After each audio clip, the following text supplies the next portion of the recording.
everybody. This is Pastor David. Welcome to my session of Easy Dharma for Difficult Times. And today I will be talking about In Pursuit of Happiness.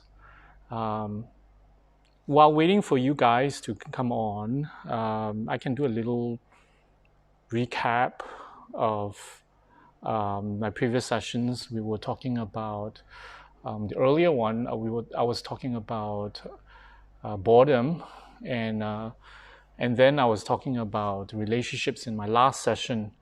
So I think I had a pretty okay time talking about it. And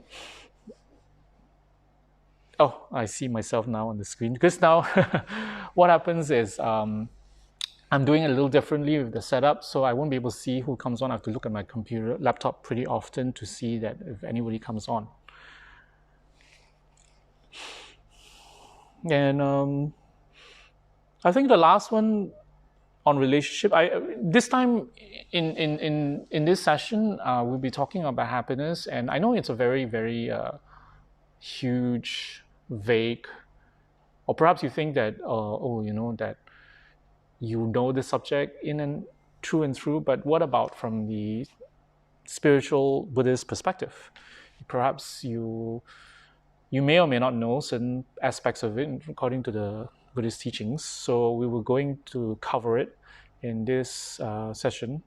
And I actually have quite a lot of things to say, but I may not be able to say every single point, depending on how things go. All right? Sorry. So what happened is, I don't see... Oh, hi, Yanping. Hi. Just now I was reading about it, this technical article on, and then Yinping was nearby, and she, we were just, had an exchange about it. So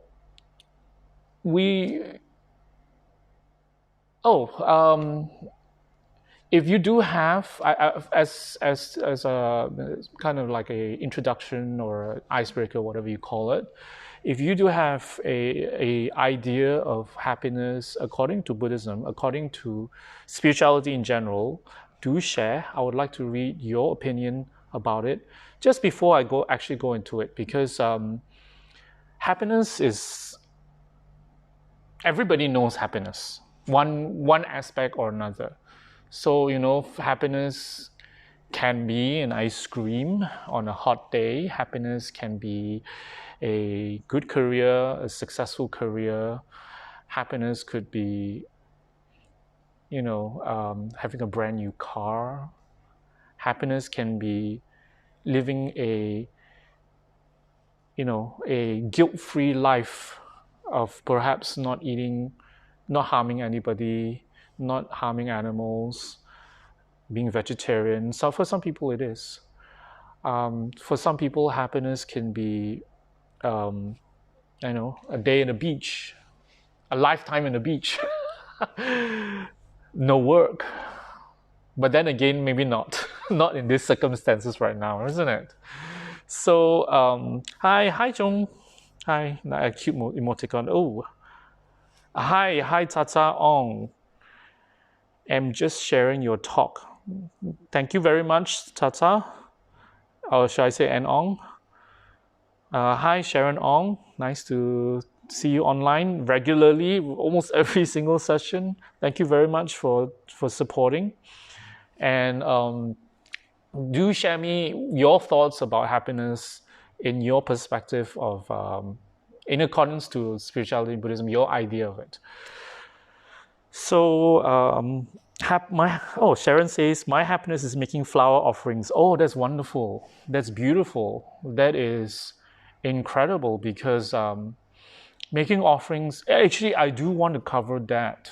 Making offerings is a wonderful way it's an act of generosity. It's a beautiful offering. It's a good practice. It's a spiritual practice, actually. It's not just something beautiful you make and you put on the altar. It is actually a spiritual practice to make offerings on your altar, on your shrine, on your personal shrine, wherever it is, in the office, at home.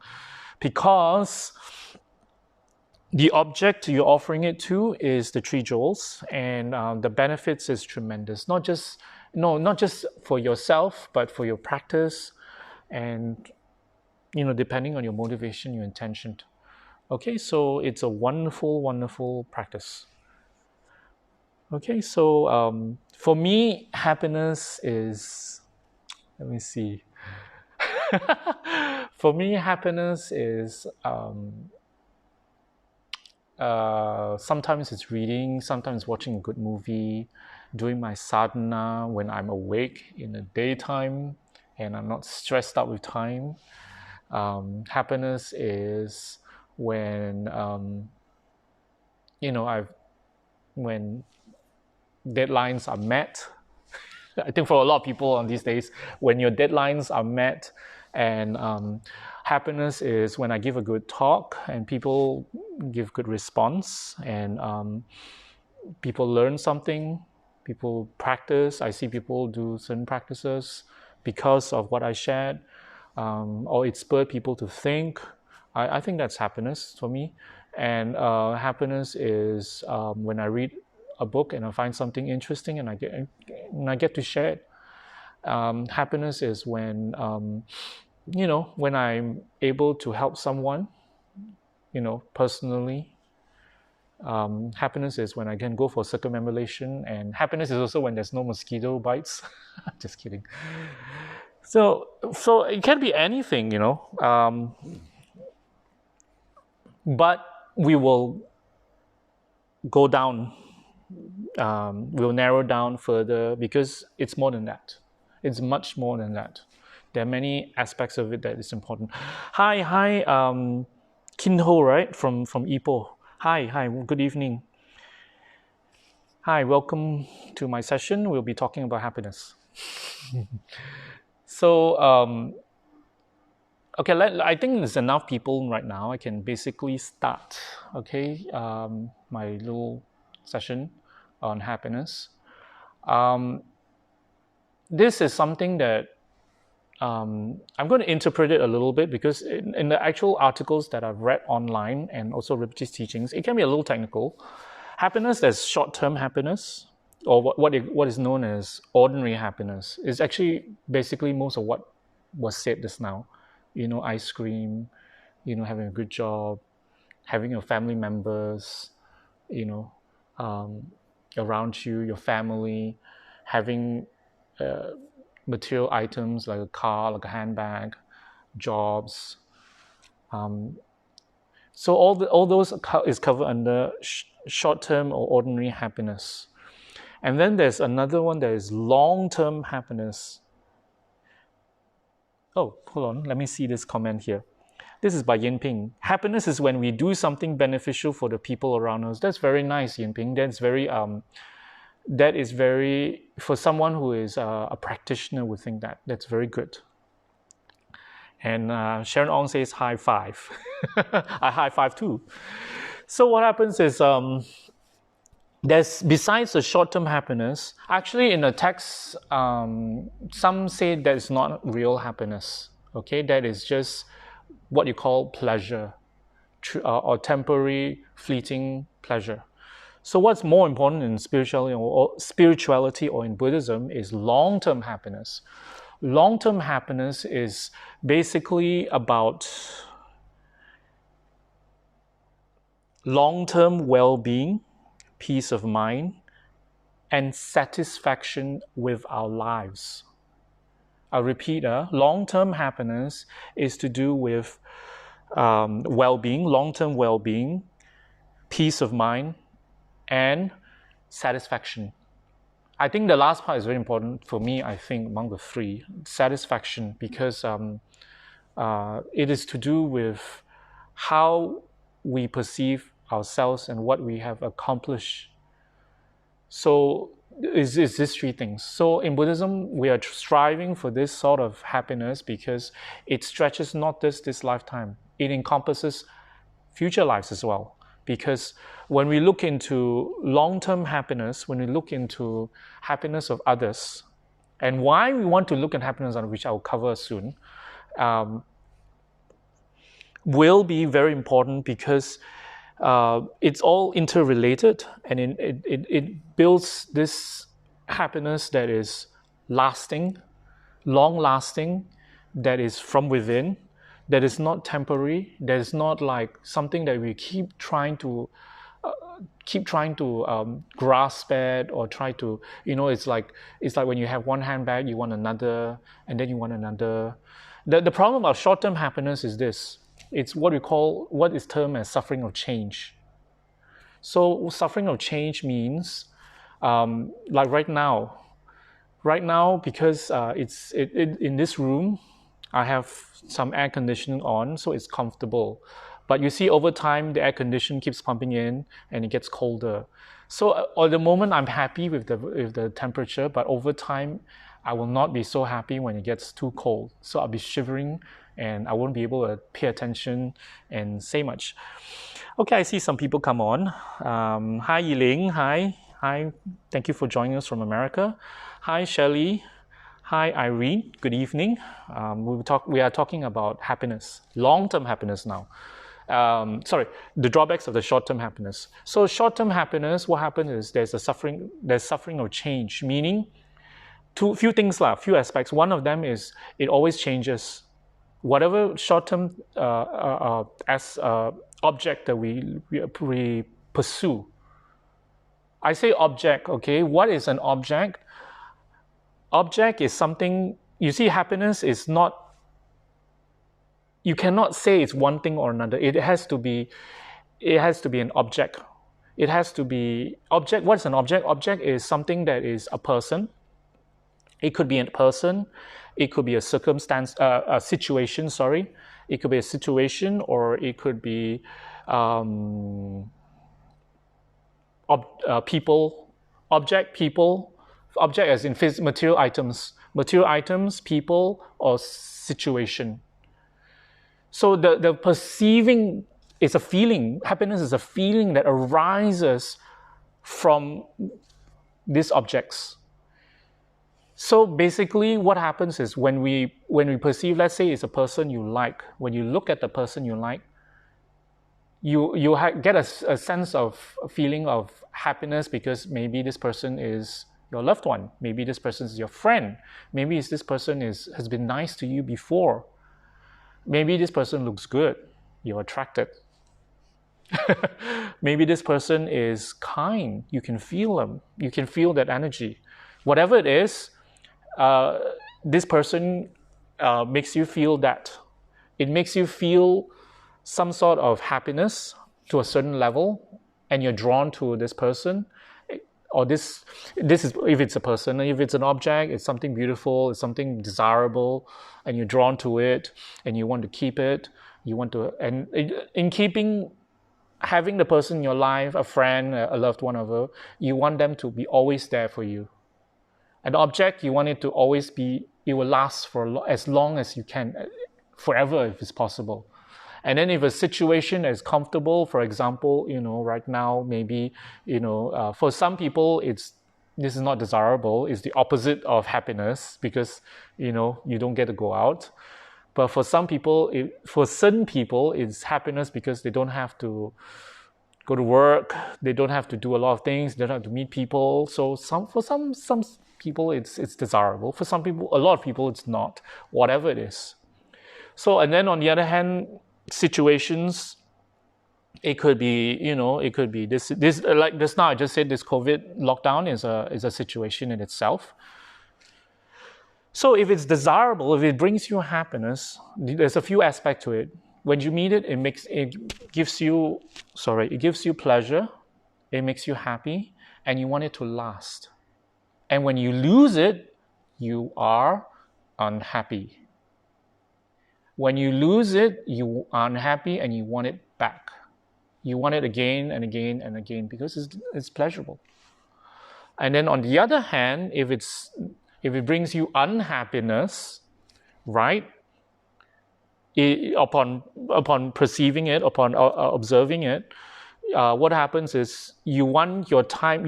It brings you displeasure. It brings you whatever feelings, negative feelings, and then you want your time with it with the object, person, or situation to last as short as possible, and then after that you don't want to meet this situation, person, or object again.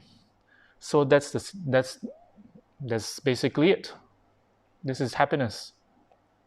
Okay, so that's the issue, because all people change, meaning to say that sometimes friends, being ordinary people, can disappoint, or sometimes they circumstances arises and they cannot be near you anymore. Perhaps they found a job overseas, they have to leave you, or the worst one is when they get old and they get sick, and they're not around anymore, like some of the older family members that we may have.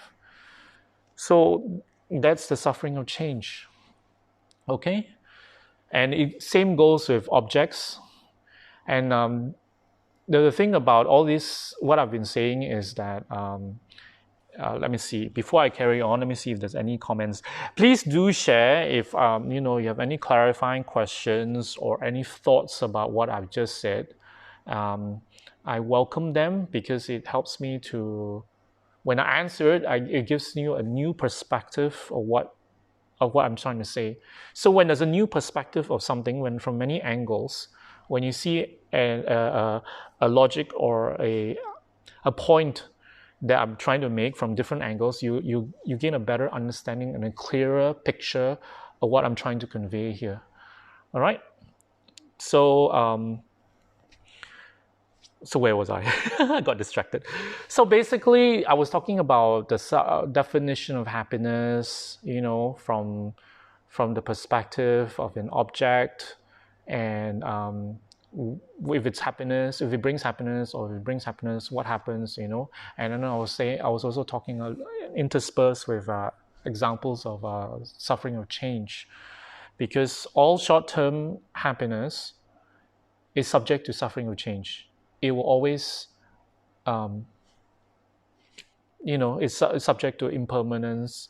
It's subject to all sorts of our karma, all sorts of things that can happen that makes things, turns things around. So, and our experience of it will change accordingly.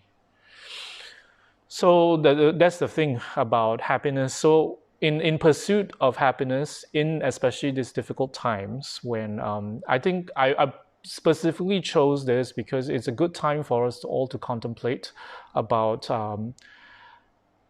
other things, higher things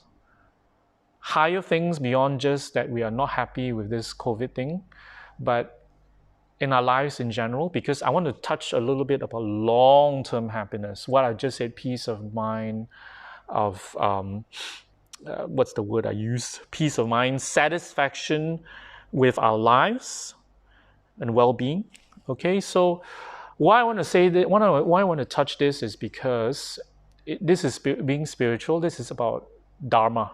This is about not just self-improvement, but about how we relate to people and situations in general across the board. Because what you're probably getting confused by these words I'm saying, but what I'm trying to say is that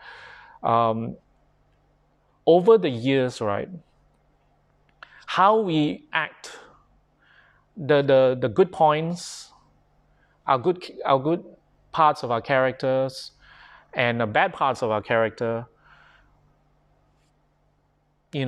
how does it weigh against each other? So you see, for some people, they are very much open to improvement. They're open with people. So what happens is, what they strive to do is they lessen their negative qualities and they strive to increase their good qualities. That's wonderful. You do not need religion for that. But for a lot of us, what happens is spirituality becomes a inspiration for this change. So that's what I'm trying to get at. Because why do you want to do that? Why do you want to improve our good qualities and, lessen our negative qualities? Is because how we behave with people based on our negative qualities and our good qualities, right, will create karma. It will create emotional baggage in people will create disharmony, will create negative thoughts, will create split, what do you call it, separation, will create breakdowns in relationships, will create trouble for people, will create misunderstanding, will create schism, and will create harsh feelings, and all this is unnecessary if only we worked on our qualities. So it is important to look at it, and all this is framed under spirituality because it has a higher purpose than just improving our good qualities and all that, and improving our personal relationships. What we're trying to do is we're trying to put our prayers into practice. We're trying to strive for a better, self-image of ourselves. Because at the moment, a lot of people who are not happy with themselves will not, sometimes, I won't say they don't know that they're not happy. I would say that they are frustrated. They will feel some level of frustrations with themselves, or low self-esteem, having sense of low self-esteem, having all sorts of these kind of characters come up because of anger, jealousy. Actually, all those arises from something, an underlying issue. For some, anger, Rinpoche said that it's for the underlying reason is not just being dissatisfied about a situation. It also is a person who has not taken responsibility of their actions. I repeat, Rinpoche said that when people who are very angersome, who cannot control their anger. I'm not talking of just when something goes wrong really bad, then we get angry and all that. And I'm not talking about that. I'm talking about a very small issue can trigger them into a huge fit. And they can control themselves, and it comes very often. And there's an underlying reason for it, because they have not taken responsibility of their actions in the past. And what happened is they're not happy with the results. And that over time builds up into anger. That's what Rinpoche said. So I'm talking of things like that. So Buddhism has a lot of teachings and tools to look into this and to help alleviate him. So looking at it and just saying, I have this anger issue and I'm not taking responsibility, blah, blah, blah. But accepting that is looking at it intellectually is one level, but it has not reached a point where you can change. It's not reached a point where, years of emotional baggage is just, it doesn't come overnight from just intellectual understanding. So practice is very important, which I'll go into later, which was mentioned about making offerings. I think that was one excellent way. So anyway, long-term happiness in Buddhism, it's to do with our self-image, it's to do with our practice, transformation. It's to do with, in Buddhism, what they say is, when we only think about ourselves, it's the key to open all doors of suffering, all doors of depression, unhappiness, loneliness, and anger, all the negative, disturbing attitudes. Okay. On the other hand, when we think about others, it opens the door. Of course, I'm not saying this verbatim, okay? The actual words are different, but I'm just using it based on what I understand of it. Thinking about others opens the door to all happiness and higher thoughts, wisdom, compassion. Okay? So, I did mention... let me see it. I have some questions here before I go. Yiling asks this: can acceptance of change lead to what will eventually be happiness? Very good, Yiling. Actually, for a lot of us, happiness depends heavily on acceptance. Okay? What is acceptance in Buddhism? Acceptance is not just, I accept, an intellectual acceptance. I accept that, I'm unhappy, but I'm still unhappy. I accept that, this COVID virus thing is going to ruin my business. I accept. but I'm still unhappy. So acceptance in Buddhism involves a few things, which involves looking at for what it really is, and seeing two things. You see it for, without exaggeration, no attachments to what it was before, and no denial of the truth. Because a lot of us, we always have this, when we have a lot of attachment, you always have these two things. We have over-exaggeration of what appears to be a good quality of an object, people, or a situation, and then we deny the negative qualities of a person, object, or situation. That's the problem. When we deny and we only accept what we basically, in colloquial terms, in simple terms, we only want to see what we want to see. We only want to accept what we want to accept. So we have to, that's the thing, we have to overcome this, all this, in order to gain real acceptance, okay? So it's very important, I think.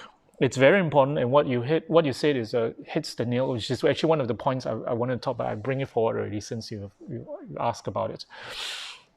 So David Chu, thank you, hi, hello, welcome, David. Same name, Pastor David here.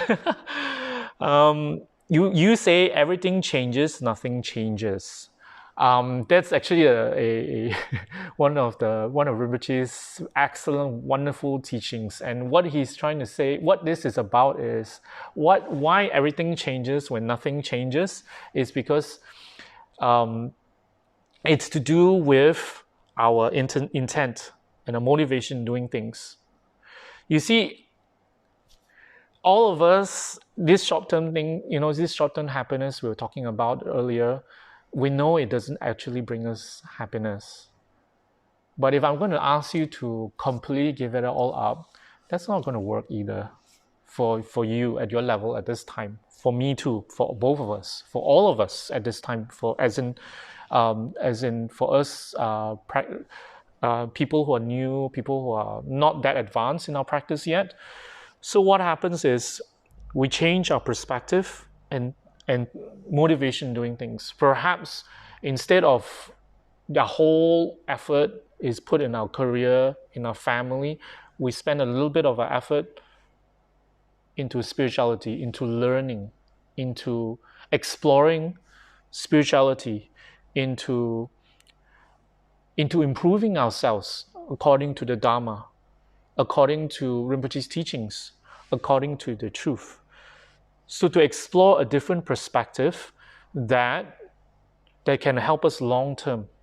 Because you see, when we pursue too much of the short-term happiness, right?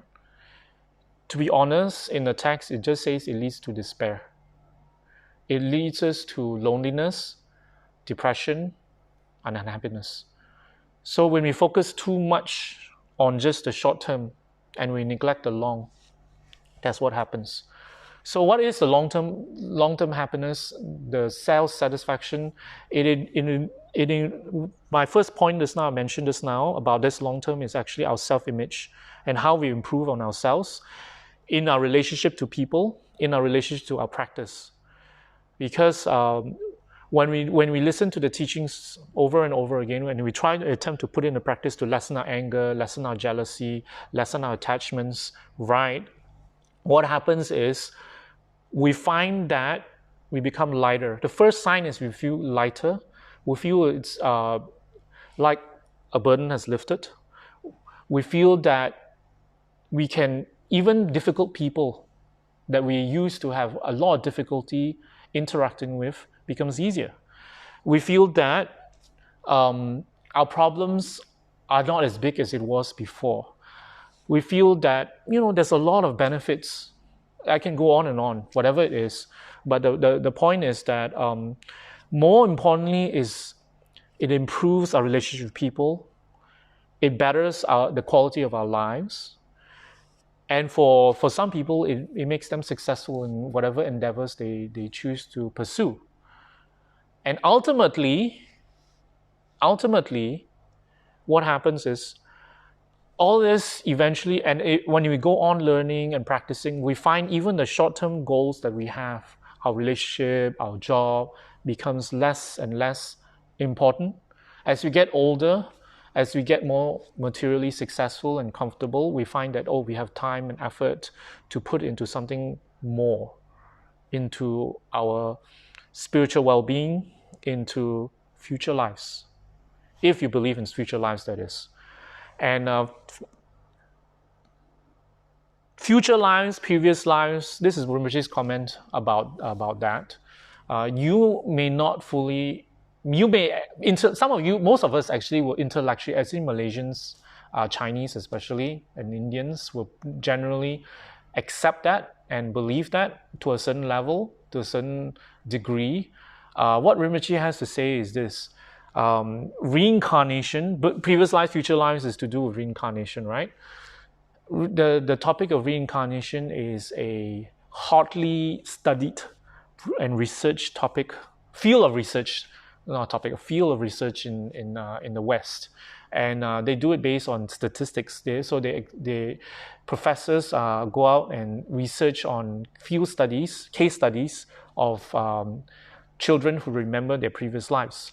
So the amount of cases that they came back with positive results, meaning, what's the positive result? Meaning they cannot find any possible, way to disprove what the child has said. The child said, I was this person in this village, 10 miles, 20 miles, in another country sometimes.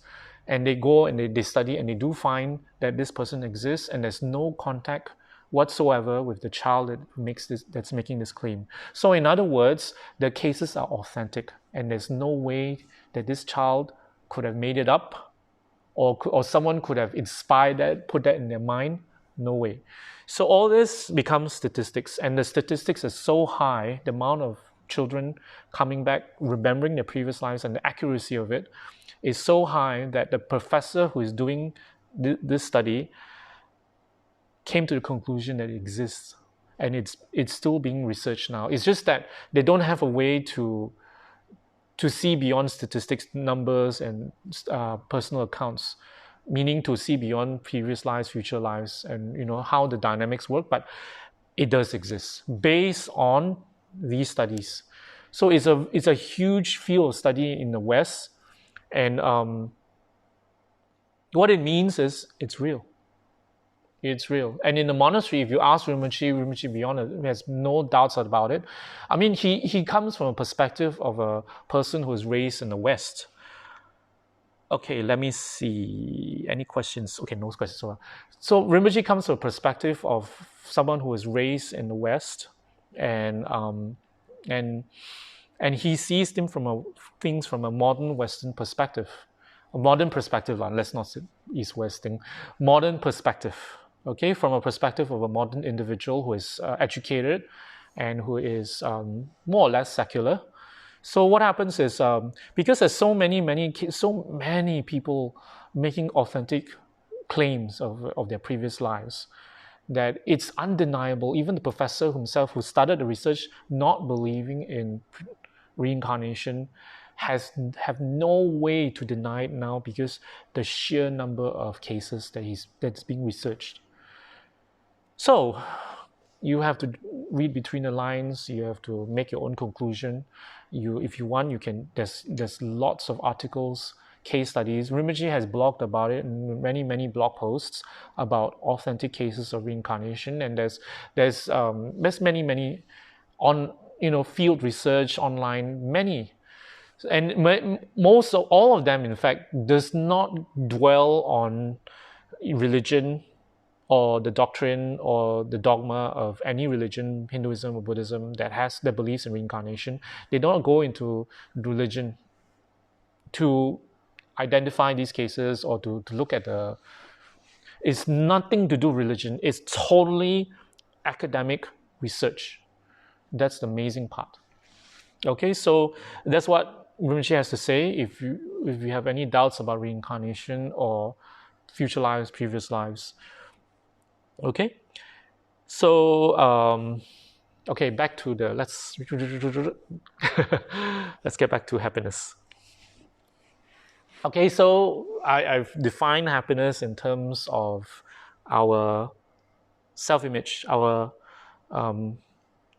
self-esteem. Actually, I was thinking of the word self-esteem. Our self-esteem is built. It should be built according to good spiritual, positive, constructive attitudes that's developed according to spirituality, Dharma, ethics, whatever it is. And in order to do that, we have to lessen our negative qualities, because a lot of our negative qualities come from sometimes from negative experiences in the past, upbringing, cultural norms, it could be any of these. So whatever it is, it could be greed, it could be jealousy, greed as in for material items, for wealth, and I for some people, why is that an issue? It's not an issue. It's just that when we just focus on it and nothing else, then it becomes an issue, because over time you will find huge disappointment. Perhaps not now, maybe later, for years. So in the end, what happens is all you have is a lot of money. And right now, for a lot of people, that's what they say. All the money in the world cannot help you right now. All the wealth in the world, because you can't go out of your house. You can't go to work. You can't make money. You can do it online, but for some people, what's really sad for a lot of people, for those who can work at home and make a living at home through your computers, you're very fortunate, because there are a lot of people. Don't forget, there are a lot of people who depend on going out for their livelihood, for their jobs, and they have no way to make ends meet now. So they depend on charity, they depend on the government giving handouts to survive, because they can't go out of their house. They get beaten, they get arrested, this lockdown. So you have to understand, don't just think. See, the thing about short-term happiness, besides suffering or change, is also there's this quality of where we're very naive. Whatever happiness or unhappiness we think that we have, we think only I have. That's only these bad things that's happening. I'm only suffering. No one else. No, you're not. You're not the only one. If you feel you're so fortunate and you're so privileged, you're not the only one. There are a lot of people who are much more privileged than you, and still spiritual. And they, whatever it is, doesn't matter. You're not the only one. So you have to understand it. And many people suffer more than you, have more difficulties than you. Many people have more privileges than you. It goes both ways. So whatever it is, does not matter. What's more important is to focus out. Hence, in Buddhism, the main key thing I just mentioned earlier is that happiness comes, all happiness, success, peace of mind, satisfaction of our lives, and well-being comes when we think of others. All unhappiness, depression, anger, jealousy, when we think about ourselves. Did I say the other way wrong? I think I did. What I was trying to say is, if we focus on ourselves, all unhappiness, suffering comes. Happiness comes when we think of others. So some of you are thinking that, I'm sure the first thing, because when I first heard this, I was thinking, what if I burn out? What if I'm not capable of, focusing out? So let's go one at a time, okay? If you're talking of burning out, someone shared actually about a teaching from Rinpoche about burning out, about of course, when we want to focus out, it's not just a matter of you have to run to the streets and feed everybody and give everything you have away.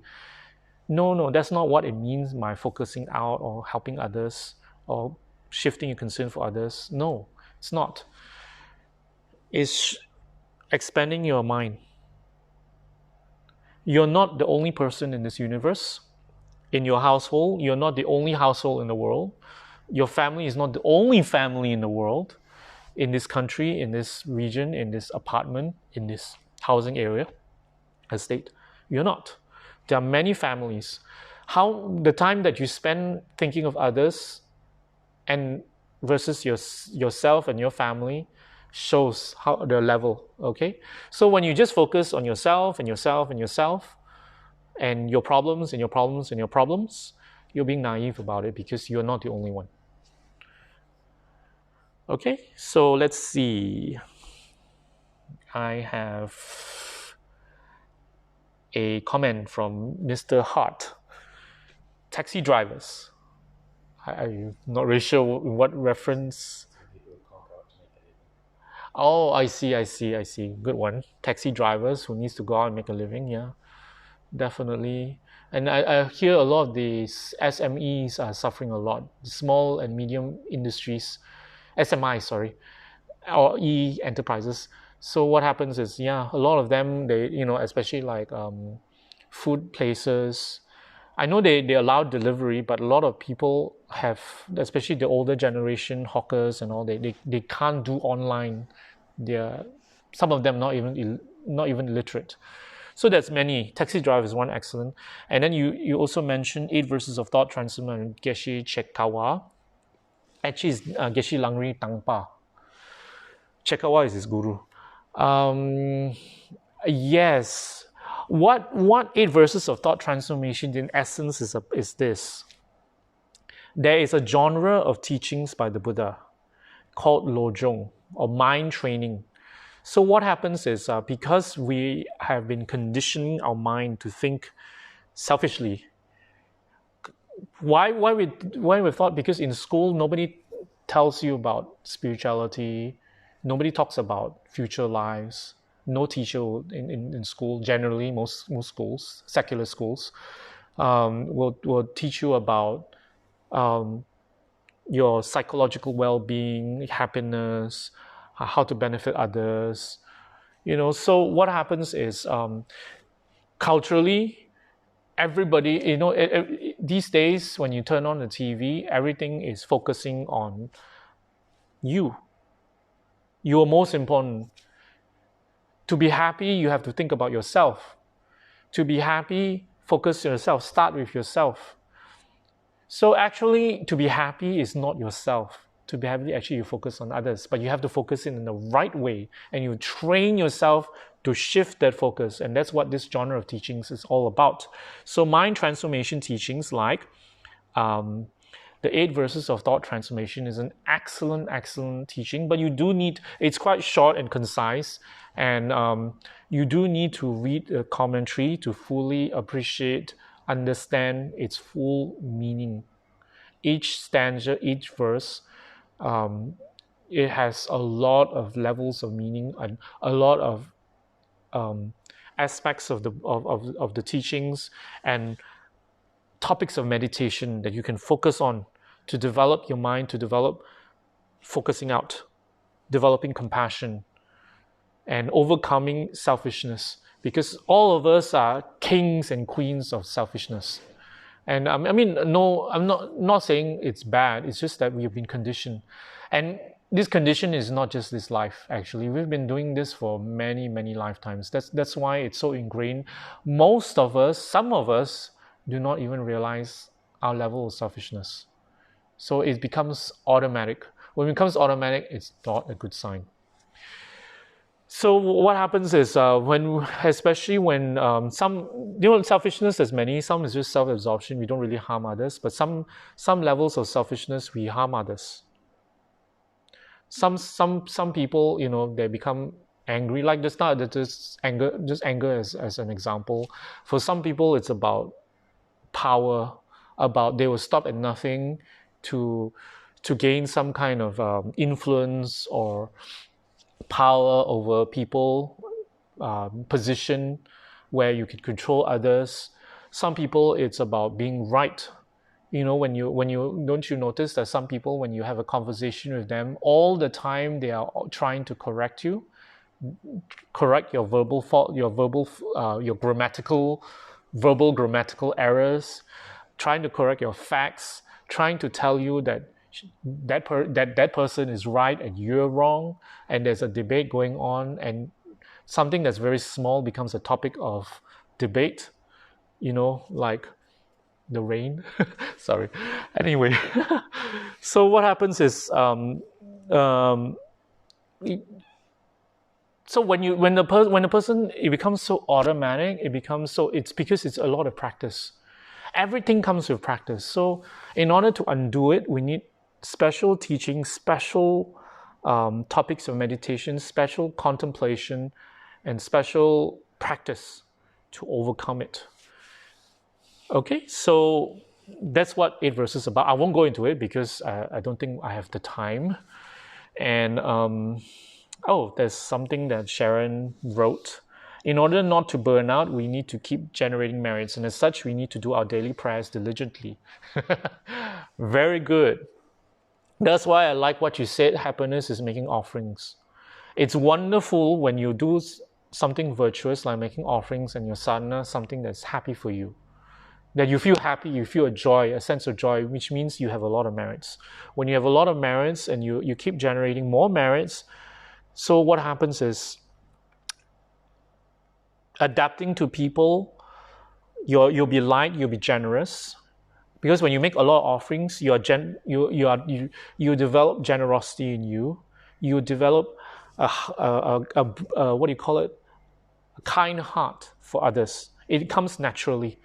Over time, of course, it works differently on people, but for different people of different levels of practice.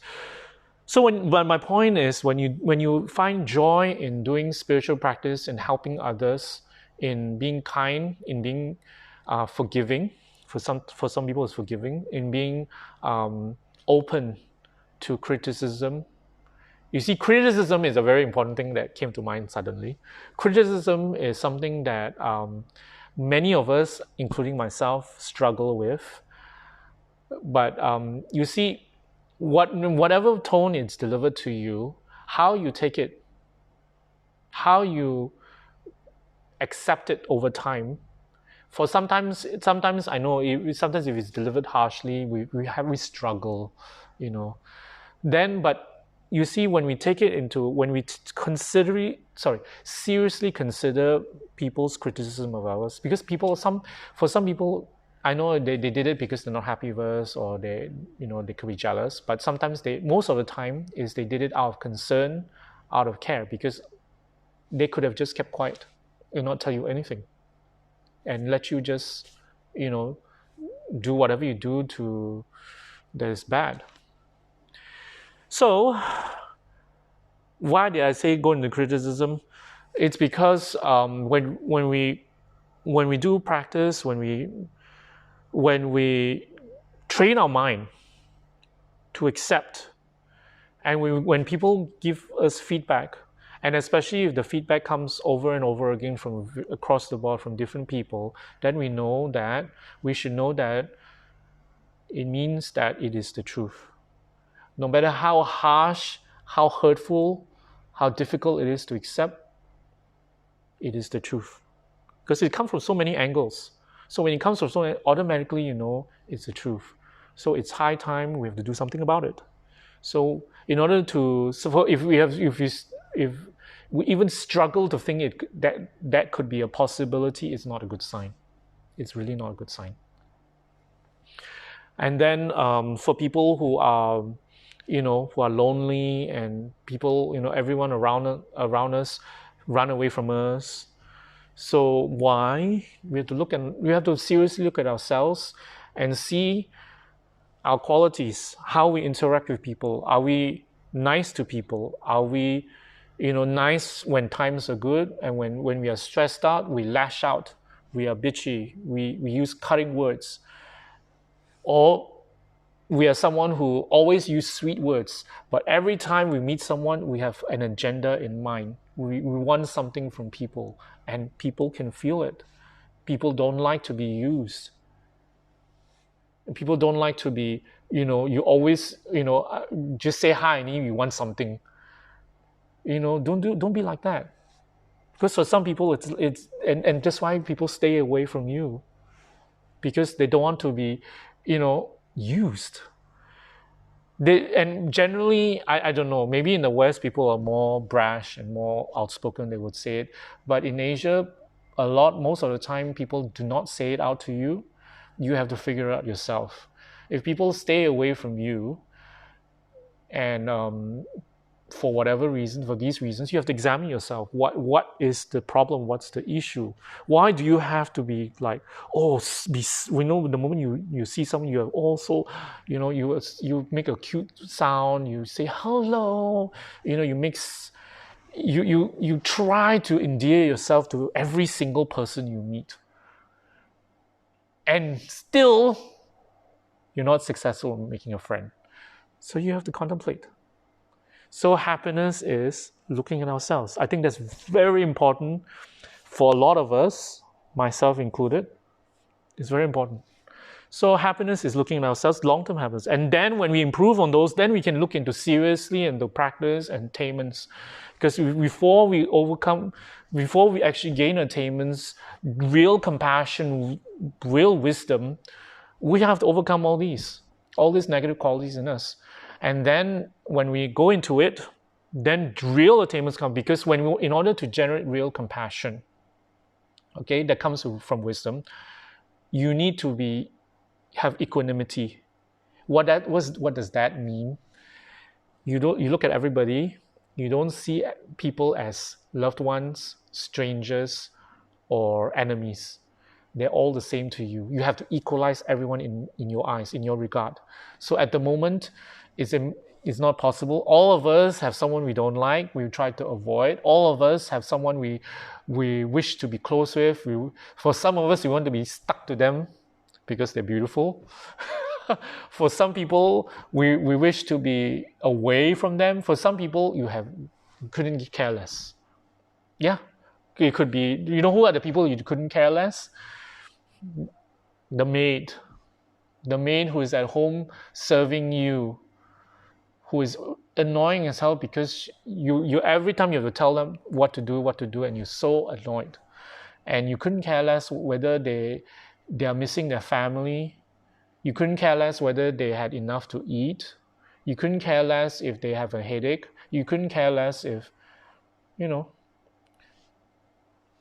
basically, I think you understand what I'm trying to say. You couldn't care less. It's a stranger to you, someone on the street.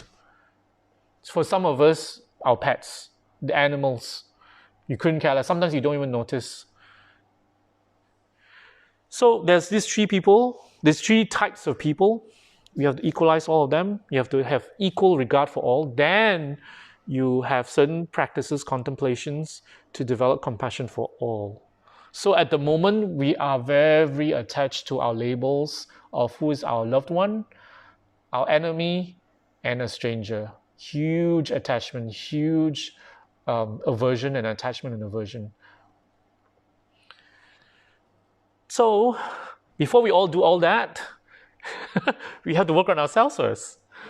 So when we work on ourselves, when we change and transform, we lessen over time our anger, jealousy, and all that, and whatever negative qualities. Then we can go into higher practices to develop that. Why do you want to develop compassion? Why do you want to develop wisdom? Because you know why? You want to have control when you pass away.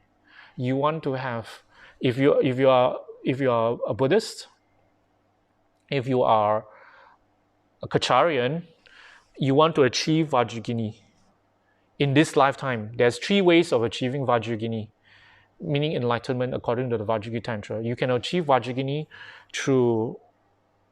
in this lifetime before you passed away, or you can achieve Vajrayogini when you passed away already, and then you go to Kechara Forest and continue practicing, or you can achieve the last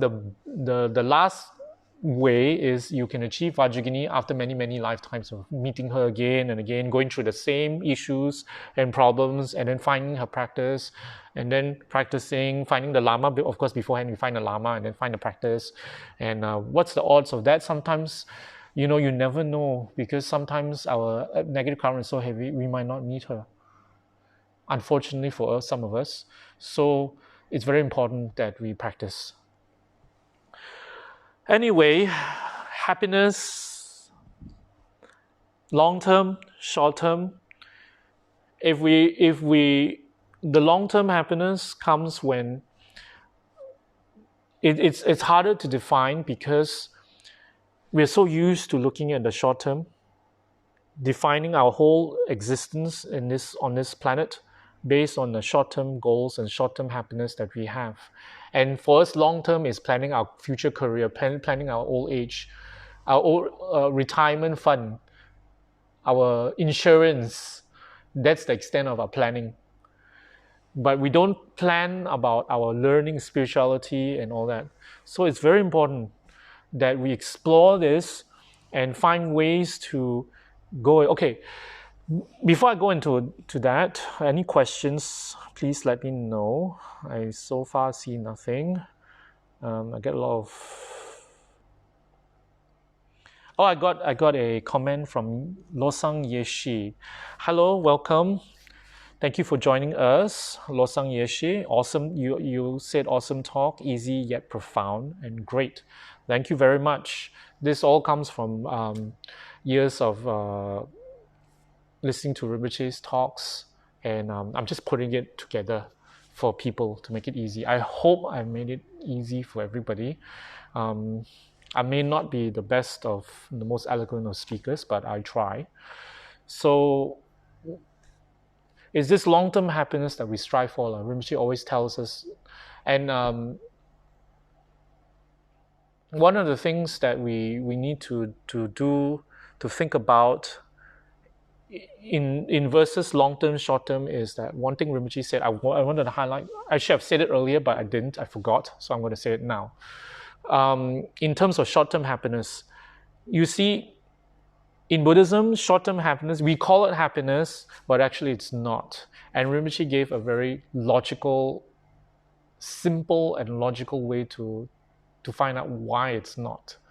It's because when you look at any things that bring us short-term happiness, right? Anything that brings us short-term happiness, if you have more of it, do you actually become happy? You should become happier, because it brings you happiness, all right? If it really brings you happiness, the more that you get, the more happy that you should become. So can you imagine if you have, let's say you have one car, right? And then let's say you expand it to 10 cars. Would you become happier? Some people will say yes. The more wiser ones will say no. Why the wiser one will say no is because imagine paying the bill to fork out for all 10 cars and then 10 different road tax. I don't know, different countries maybe have a different system, but in Malaysia we have what we call road tax. So we have to, every year on time, we have to pay to renew this road tax. Otherwise, if you go on the road and the police stops you, you get a summon. Then you have to maintain. Sometimes it breaks down. Sometimes you have an accident. There's so many problems that could come about. So is that happiness? It's not. But you still think of it happiness. I like cars personally. That's why I always bring cars into the equation here.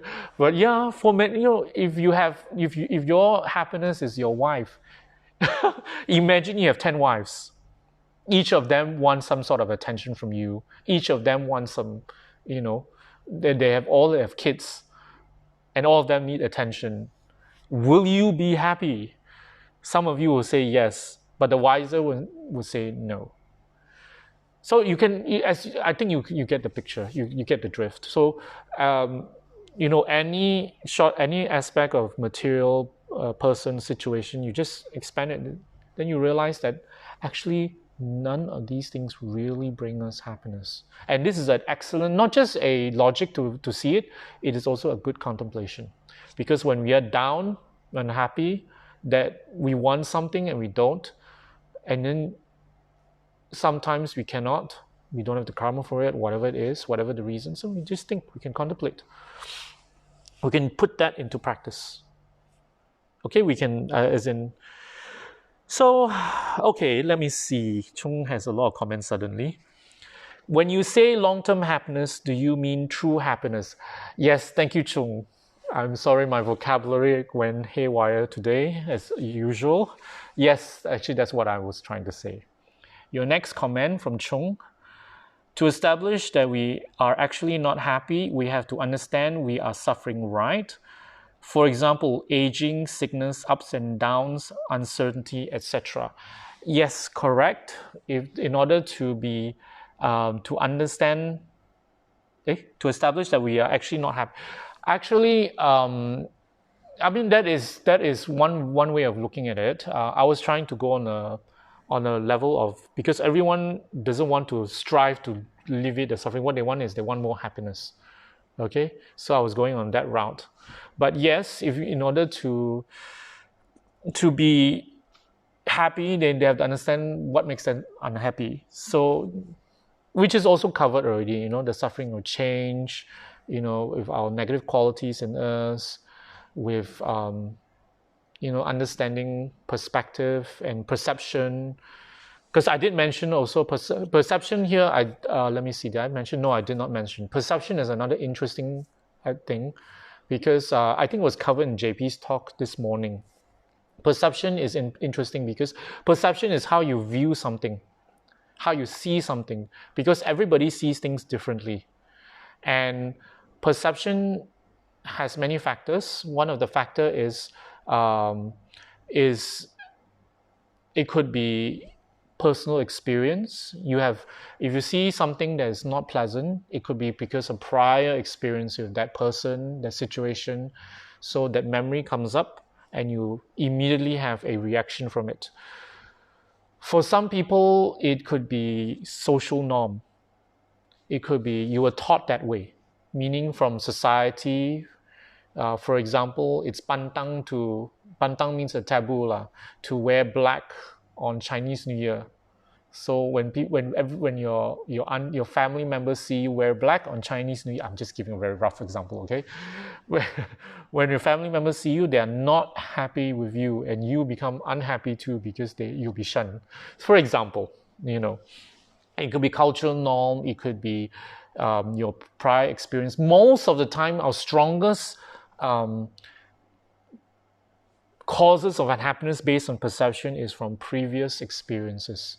And a lot of our experiences are formed from